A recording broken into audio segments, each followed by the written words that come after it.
Hello everyone, good morning. मैं हूं आपके साथ में आपका होस्ट और आपका दोस्त मिस्टर श्रीधर। वेलकम करना चाहता हूं day 9 network marketing audio series के अंदर। नेटवर्क मार्केटिंग ऑडियो सीरीज के अंदर जो हमारे प्रीवियसली अपलोडेड वीडियोस हैं उनको आप लोगों ने काफ़ी सारा प्यार दिया है, काफ़ी सारा सपोर्ट किया है, उसके लिए दिल से थैंक यू। मेरा मानना है कंटेंट ऐसा दो कि आपको रोकने की कोशिश नहीं, साजिश करनी पड़े। जब मैंने इस नेटवर्क मार्केटिंग इंडस्ट्री को अपना प्रोफेशन चूज किया तब मुझे बहुत प्रॉब्लम आए, बहुत सारे चैलेंजेस आए।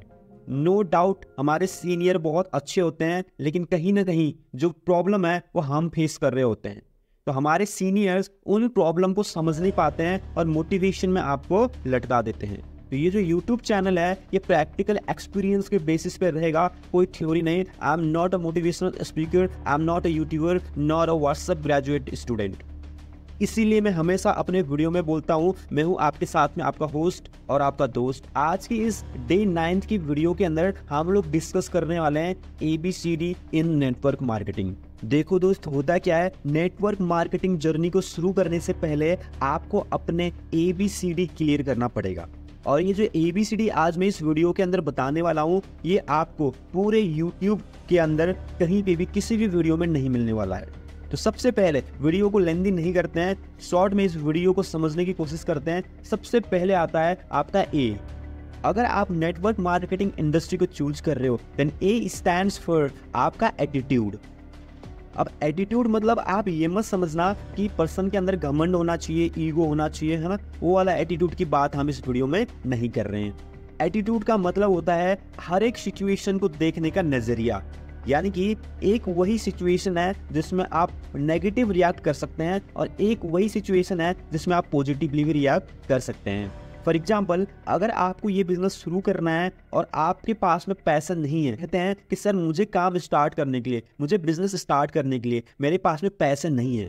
तो देखो बहुत सारे लोग क्या सोचते हैं, मेरे पास पैसे नहीं है, नेगेटिवली सोच रहे हैं कि ये मेरे लिए है ही नहीं, मैं नहीं कर सकता। पर बहुत सारे लोग ये भी तो सोच सकते थे कि मेरे पास पैसा नहीं है इसीलिए नेटवर्क मार्केटिंग मुझे मिला हुआ है और मुझे तो करना ही करना चाहिए। तो ए का मतलब होता है एटीट्यूड, यानी कि हर सिचुएशन में आप किस नजरिए से उस सिचुएशन को देखते हैं, उस नजरिए को कहते हैं एटीट्यूड। अब देखो होता क्या है, किसी भी सिचुएशन को देखने का दो नजरिया होता है। एक होता है पॉजिटिव एटीट्यूड, है ना, पॉजिटिव नजरिया, एक होता है नेगेटिव एटीट्यूड। ठीक है, अब नजरिया क्यों बोल रहा हूँ, क्योंकि मैं इसको एक एग्जाम्पल के थ्रू समझाने वाला हूँ। फॉर एग्जाम्पल, आपके घर के विंडो के बाहर, है ना, एक ब्यूटीफुल सीन है, सिनेरियो है। फॉर एग्जाम्पल माउंटेन का सीन है या फिर किसी टेम्पल का। अब फॉर एग्जाम्पल अगर आपकी विंडो की जो ग्लास है, जो कांच है विंडो में लगी हुई, वही अगर गंदा हो जाए, है ना, वो अगर गंदा रह जाए तो आपका जो सिनेरियो है, आप जो विजुअल देखते हो बाहर, वो भी गंदा दिखेगा। कहने का मतलब क्या है, अगर आपकी एटीट्यूड ही नेगेटिव रहेगी तो हर सिचुएशन में आप बुरा सोचोगे, हमेशा आप विक्टिम मेंटालिटी से सोचोगे। विक्टिम मतलब एज ए लूजर, ठीक है, एज ए आप नेगेटिव चीजों में फोकस करने वाले हैं। तो हमेशा आप अपने एटीट्यूड को सही रखना। अब इसको मैं एक स्टोरी के थ्रू समझाने वाला हूँ यहाँ पे, ठीक है। तो इस स्टोरी को ध्यान से समझना, हो सकता है आपको इस स्टोरी के थ्रू समझ में आ जाए, क्लैरिटी हो जाए कि एटीट्यूड से क्या मतलब होता है। और ये स्टोरी आप न्यू प्रोस्पेक्ट को भी क्लियर करवा सकते हैं, समझा सकते हैं, ठीक है। एक टाइम की बात है, एक गांव में राम और श्याम रहते थे, ठीक है। तो राम ने क्या किया, राम ने डिसाइड किया कि मैं अपनी लाइफ को अब चेंज करने वाला हूँ। बट जो श्याम था वो राम का बेस्ट फ्रेंड था। तो राम ने श्याम के साथ में भी डिस्कशन करी। राम ने बोला कि श्याम, मैं कल को सिटी जाने वाला हूँ, शहर जाने वाला हूँ, और मैंने डिसाइड किया है कि शहर जाके मैं भैंस खरीद के ले आऊंगा।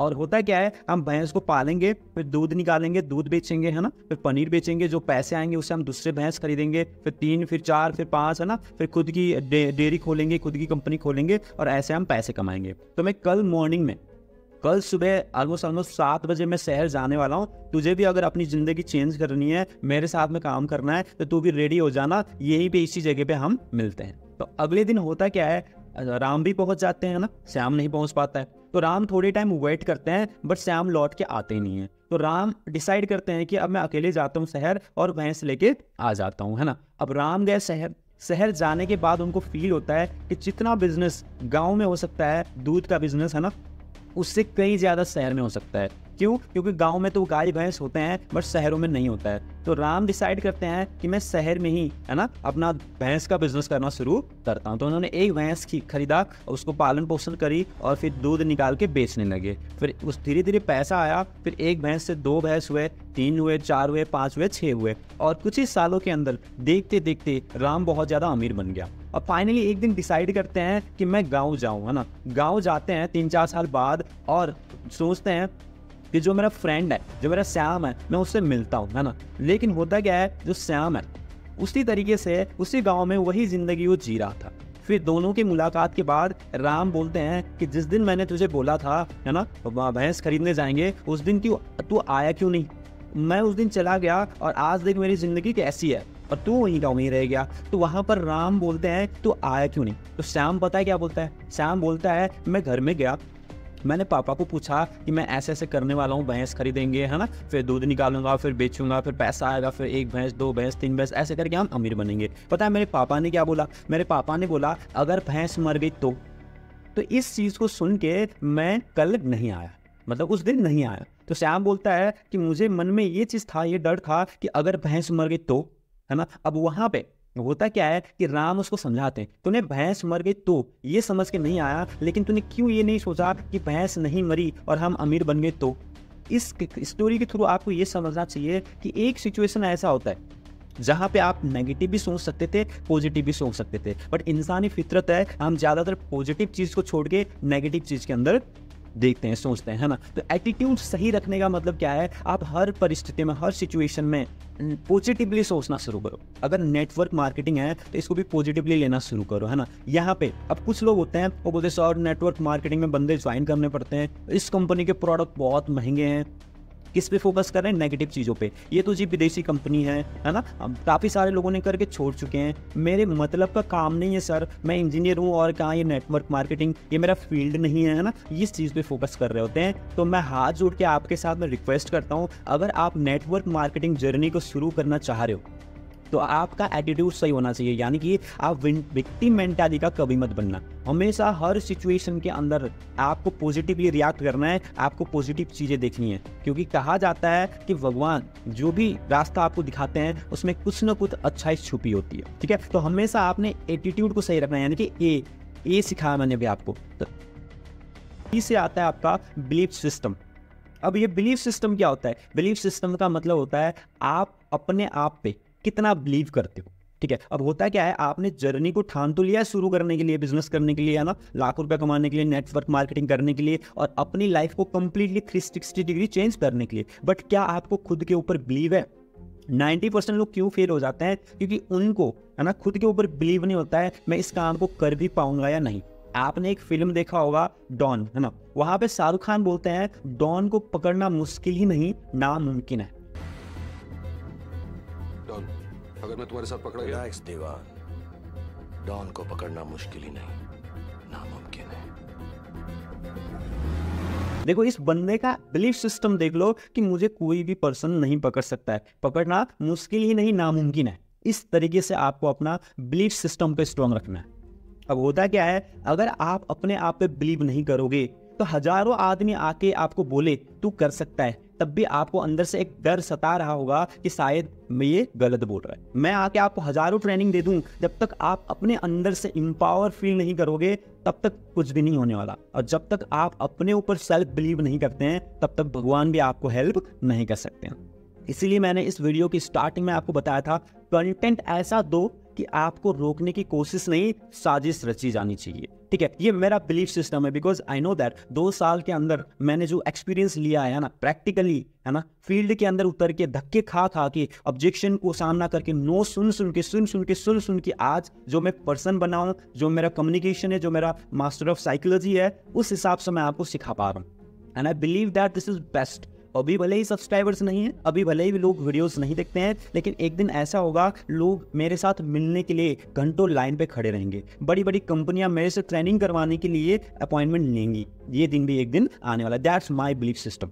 तो होता क्या है, आपको बिलीफ सिस्टम हमेशा स्ट्रांग रखना है। चाहे दुनिया इधर से उधर हो जाए, आपकी बिलीफ सिस्टम को एक रत्ती भर भी फर्क नहीं आना चाहिए। हमेशा आपका बिलीफ सिस्टम, चाहे किसी भी परिस्थिति के अंदर आप क्यों ना हो, ठीक है। होता क्या है दोस्त, अमीर बनना इतना आसान नहीं है, और 90% लोग आज स्ट्रगल क्यों कर रहे हैं, मिडिल क्लास क्यों रह गए हैं, उनके ड्रीम्स क्यों कंप्लीट नहीं हो पाए, क्योंकि उनको उनके ऊपर बिलीफ नहीं था।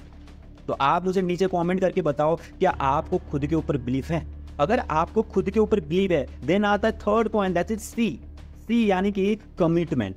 ठीक है। तो होता क्या है, आपने स्टार्ट कर लिया नेटवर्क मार्केटिंग जर्नी को, है ना, बिजनेस करने का आपने सोचा हुआ है, और आप अपनी फैमिली का लाइफ को 360 डिग्री चेंज करना चाहते हो, और वो हासिल करना चाहते हो जो मार्केट में 90% लोग नहीं कर पाते हैं। तो आपको कमिटमेंट के ऊपर ध्यान देना चाहिए। यानी कि एक बार अगर आपने कमिटमेंट कर दी, फिर कुछ भी हो जाए वहां से हम भटक नहीं सकते हैं। आपने एक फिल्म देखा होगा सलमान खान का, है ना, उसमें वो बोलते हैं एक बार मैंने कमिटमेंट कर दी फिर तो मैं खुद की भी नहीं सुनता। यानी कि अगर आपने डिसाइड कर लिया मुझे करना है, तो वहां से पीछे मुड़ने की कोई ऑप्शन आपके पास में नहीं होना चाहिए। एक बहुत बड़े योद्धा थे, वो जब भी अपने दुश्मन के साथ में लड़ने के लिए जाते थे, तो जो शिप होते थे, जो जहाज होते थे, पानी जहाज होते थे, जिसमें सिपाही बैठ के जाते थे, है ना, वो सारा का सारा तबाह कर देते थे। सो दैट वो कहते थे लास्ट में, या तो मारो और दुश्मन की सीट में बैठ के जाओ, वरना भाग के लौट के जाने के लिए तुम्हारे पास सीट नहीं है, या तो मरो या तो मारो। तो इस लेवल की कमिटमेंट आपके साथ में होनी चाहिए। ये मत सोचना कि आज मैं नेटवर्क मार्केटिंग ट्राई कर लूँ, फिर कल को, है ना, ट्राई वाली मेंटालिटी लेके नहीं आना है। डू एंड डाई, करना है तो करना ही करना है। ठीक है, चाहिए तो चाहिए, मांगता है तो मांगता है वाला सिस्टम। ऐसा नहीं कि मैं नेटवर्क मार्केटिंग करके देख लेता हूँ, अगर कुछ हो गया तो ठीक है, वरना जो मैं कर रहा हूँ मेडिकल कर लूंगा, मेडिकल में नहीं हुआ तो दुकान खोल के बैठ जाऊंगा। तो ऑप्शन लेके नहीं बैठना है।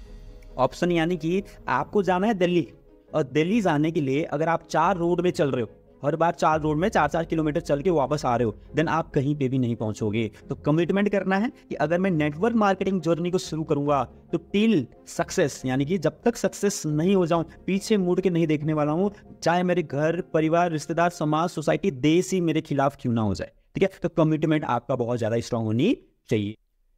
ओके, सो नाउ कमिटमेंट के ऊपर मैं आपको एक और स्टोरी सुनाना चाहूंगा। नाम है दशरथ मांझी। आपने एक मूवी को जरूर देखा होगा, मांझी द माउंटेन मैन, या फिर अगर आप सोशल मीडिया यूज करते हैं तो ये वाली रील्स जरूर देखा होगा। ले फिर आ गए सब राज्य खुशे। हाँ, तेरे को क्या लगता था कि नहीं लौटेंगे? गलत। जब तक तोड़ेंगे नहीं तब तक छोड़ेंगे। बहुत लंबा दंगल चलेगा रे तोर हमारा। दशरथ मांझी अपने वाइफ को बहुत ज्यादा प्यार करते थे, बट होता क्या है कि एक दिन इनकी वाइफ काम करते करते पहाड़ से पांव फिसल के लड़ जाती हैं। पहाड़ में काम किया करती थी पत्थर तोड़ने का, तो पांव फिसल जाता है और बहुत ज्यादा चोट आता है, घायल हो जाते हैं, सीरियस कंडीशन वाला। तो दशरथ मांझी अपने वाइफ को बाहों में उठाते हैं और हॉस्पिटल की तरफ लेके जाने की कोशिश करते हैं, और कंडीशन सीरियस था। तो होता क्या है कि कुछ टाइम के बाद, यानी कि 25-30 मिनट के बाद, आधे घंटे के बाद इनकी वाइफ के डेथ हो जाता है, क्योंकि बीच में पहाड़ आ जाते हैं। यानी कि इनके गांव और हॉस्पिटल के बीच में एक बड़ी सी पहाड़ आ जाती है। अब होता क्या है कि दशरथ मांझी अपने वाइफ से बहुत ज्यादा प्यार करते थे। उनकी डेथ के बाद उनको बहुत ज़्यादा सदमा लग जाता है, बहुत ज़्यादा बुरा फील होता है। तो वो ये सोचते हैं कि मेरी वाइफ को मैं टाइम पे हॉस्पिटल नहीं पहुंचा पाया, तो यही कंडीशन पता नहीं कल को हमारे गांव में किसी बच्चे के साथ में या फिर किसी और महिलाओं के साथ में भी हो सकता है। तो ये जो बीच में पहाड़ है ना, इसको मैं तोड़ देता हूँ और बीच से एक रोड निकालेंगे सो दैट गाँव से सीधा हॉस्पिटल पर कनेक्ट कर पाए। अब इस मुहिम में, इस काम में गाँव वाले कभी भी साथ नहीं देते, क्योंकि पहाड़ बहुत बड़ी थी। दशरथ मांझी डिसाइड करते हैं कि मैंने काम करना ही करना, ये मेरा कमिटमेंट है, ठीक है, डिसीजन है। अब ये डिसाइड करते हैं कि मैंने इस कमिटमेंट को पूरा करना है। वो अकेले लगे रहते हैं पहाड़ तोड़ने के लिए, और उनको 20 साल लगते हैं कंटिन्यूसली चीनी हथौड़े से पहाड़ तोड़ने में। और फाइनली 20 साल के बाद वो पहाड़ को तोड़ के, पहाड़ को चीर के रास्ता निकालते हैं बीच से। अब सोचो उस इंसान का क्या कमिटमेंट रहा होगा, जो एक पहाड़ की तरफ देख के बोलता है जब तक तोड़ेगा नहीं तब तक छोड़ेगा नहीं। तो इस लेवल का कमिटमेंट अगर आपके साथ में है अपने सक्सेस को लेके, अपने कामयाबी को लेके, देन आप डेफिनेटली सक्सेसफुल हो पाओगे। बट होता क्या है, 90% लोग अनसक्सेसफुल रह जाते हैं अपनी लाइफ के अंदर, क्योंकि उनके कमिटमेंट बहुत छोटी होती है। ये एंड फाइनली फिर आता है डी, यानी कि डिसीजन। कहते हैं डिसीजन दो तरीके के होते हैं, एक होता है राइट डिसीजन, एक होता है रॉन्ग डिसीजन। ठीक है, तो रॉन्ग डिसीजन के ऊपर आपने ध्यान नहीं देना है। रॉन्ग डिसीजन आपको हमेशा अधोगति के ऊपर लेके जाता है। ठीक है, तो हमेशा आपने ध्यान देना है राइट डिसीजन। ठीक है, तो अब एक स्टोरी सुनाने वाला। नेटवर्क मार्केटिंग मुझे ऑलमोस्ट 5 साल पहले मिला हुआ था वन ऑफ माई फ्रेंड के थ्रू। हम दोनों कॉलेज में हुआ करते थे और कॉलेज के कैंटीन में चाय और समोसे खाते खाते उन्होंने मुझे नेटवर्क मार्केटिंग करियर के बारे में, बिजनेस के बारे में बताया था। मैंने उस टाइम पे मेरे दोस्त को गाली देके ये कहा कि इतना घटिया काम मैं नहीं करूँगा, लेकिन फाइनली होता क्या है, मेरा दोस्त उस काम को करता रहता है और फाइनली 3 साल बाद उस सक्सेसफुल हो जाता है। वो उसी इंडस्ट्री के थ्रू यानी कि नेटवर्क मार्केटिंग के थ्रू महीने की 1 लाख रुपए कमाना स्टार्ट करता है और कुछ महीने बाद वो अपने लिए वरना टॉप मॉडल गाड़ी खरीद के लेके आता है। और जिस दिन वो गाड़ी लेके आता है अपने घरों में, अपने लाइफ में, अपनी ज़िंदगी में, उस दिन मैंने डिसीजन बनाया कि यार मैं भी इस नेटवर्क मार्केटिंग को करियर की तरह चूज करूँगा। अब मैंने डिसीजन बनाया। अब हुआ क्या, 3 साल पहले मैंने डिसीजन नहीं बनाया था, बट आज मेरे फ्रेंड को सक्सेसफुल देख के मैंने 3 साल बाद डिसाइड किया कि मैं नेटवर्क मार्केटिंग को ज्वाइन करूंगा। तो हमेशा ध्यान देना, डिसीजन लेना is not a big deal. Right time में राइट डिसीजन लेना। मैंने क्या बोला, taking right decision in a right time. ठीक, अब होता क्या, मैंने डिसीजन तो लिया, 3 साल बाद जब मेरे फ्रेंड सक्सेसफुल हुआ तब मैंने डिसीजन लिया, बट क्या मैंने उस टाइम पे लिया जिस टाइम पे लेना चाहिए था? नहीं। तो उससे हुआ क्या, उसे हमेशा एक चीज़ का रिग्रेट होता है कि मैंने स्टार्टिंग में जब मेरे फ्रेंड ने बोला था तब स्टार्ट क्यों नहीं किया। अगर आज भी इस बात के रिग्रेट रहता है कि अगर मैंने उस टाइम में शुरू कर लिया होता तो कहीं ना कहीं मेरे फ्रेंड आज जो सीनियर मैनेजर लेवल में है उस लेवल में आज में होता। ठीक है, तो हमेशा एक चीज़ ध्यान रखना, डिसीजन लेना बड़ी बात नहीं है, राइट टाइम में राइट डिसीजन लेना। ठीक है, तो ये ABCD, ये 4 चीज़ों को ध्यान रखना। ये ABCD इन नेटवर्क मार्केटिंग है, या फिर किसी भी जर्नी में चले जाओ आप, किसी भी जॉनर में चले जाओ, किसी भी इंडस्ट्री में चले जाओ, लाइफ का कोई भी बड़ा डिसीजन करना हो ना, इन 4 चीज़ों को ध्यान रखना, ABCD। और अगर आप नेटवर्क मार्केटिंग इंडस्ट्री के अंदर ऑलरेडी हैं, देन आप इन 4 चीज़ों को पकड़ के लेके चलना और जब जब डीमोटिवेशन आए इस वीडियो को बार बार देखना। और अगर आपके टीम में कोई पर्सन है जिन्होंने अभी अभी नेटवर्क मार्केटिंग करियर को शुरू किया है, देन इस वीडियो को शेयर करना या फिर इस वीडियो को दिखाना बहुत ज़्यादा इंपॉर्टेंट है। बाकी आज की वीडियो के अंदर मैंने ये 4 चीज़ बताया, ABCD। ये यानी कि आपका एटीट्यूड, हर सिचुएशन को देखने का नज़रिया गलत भी होता है ना। एटीट्यूड यानी कि एक ही सिचुएशन में आप कैसे रिएक्ट करते हैं, नेगेटिवली या पॉजिटिवली। नेगेटिव के ऊपर आप ध्यान मत देना, पॉजिटिवली जाना है, राइट। B से आता है बिलीफ सिस्टम, हमेशा खुद के ऊपर भरोसा होना चाहिए। एंड C से आता है कमिटमेंट, एक बार जो सोच लिया करना है तो करना ही करना है, पीछे मुड़ के देखने की जरूरत नहीं है। D से आता है decision, taking right decision in a right time. Alright, so thank you so much guys. अगर वीडियो पसंद आया हो लाइक कर देना, उससे भी ज़्यादा इंपॉर्टेंट है सब्सक्राइब कर देना, क्योंकि मैं चाहता हूँ लिटरली जो मुझे चैलेंजेस आए नेटवर्क मार्केटिंग के अंदर वो आपको और आपके टीम को ना आए। इसलिए ये यूट्यूब चैनल बहुत ज़्यादा इंपॉर्टेंट होने वाला है। आज देखो मुझे कोई पैसा नहीं मिल रहा है वीडियोस बनाने के, but I am committed to help people. और जब जब हम लोगों को भलाई करते हैं, जब जब हम लोगों में वैल्यू ऐड करते हैं, डेफिनेटली मेरे साथ में भी अच्छा ही होगा। इसलिए मैं कहता हूँ कंटेंट ऐसा देना चाहिए, आपको रोकने की कोशिश नहीं, साजिश होनी चाहिए। Alright, so thank you so very much guys. कल हमारा लास्ट डे है नेटवर्क मार्केटिंग ऑडियो सीरीज का लास्ट डे। कल मैं आपको बताने वाला हूँ principle foundation in network marketing, यानी कि कल का जो वीडियो होने वाला है वो पूरी की पूरी नेटवर्क मार्केटिंग ऑडियो सीरीज के अंदर सबसे अहम, सबसे इंपॉर्टेंट होने वाला है। क्योंकि मैंने बार बार अपने वीडियोस में ये बताया है कि खाना मैं पहले खिलाता हूँ और मीठा मैं बाद में खिलाता हूँ, यानी कि कल लास्ट है। कल का जो वीडियो होने वाला है वो सबसे ज़्यादा इंपॉर्टेंट होने वाला है। तो मेक श्योर आप इस चैनल को सब्सक्राइब कर दो और बेल नोटिफिकेशन को वहाँ पे ऑन कर सकते हैं, सो दैट आप ऐसे यूजफुल एंड पावरफुल वीडियोस को मिस ना करें। Alright, happy Diwali guys and thank you so very much that you are connected. मिलते हैं अगले वीडियोस के अंदर, तब तक के लिए stay safe, stay healthy and spread love. जय हिंद।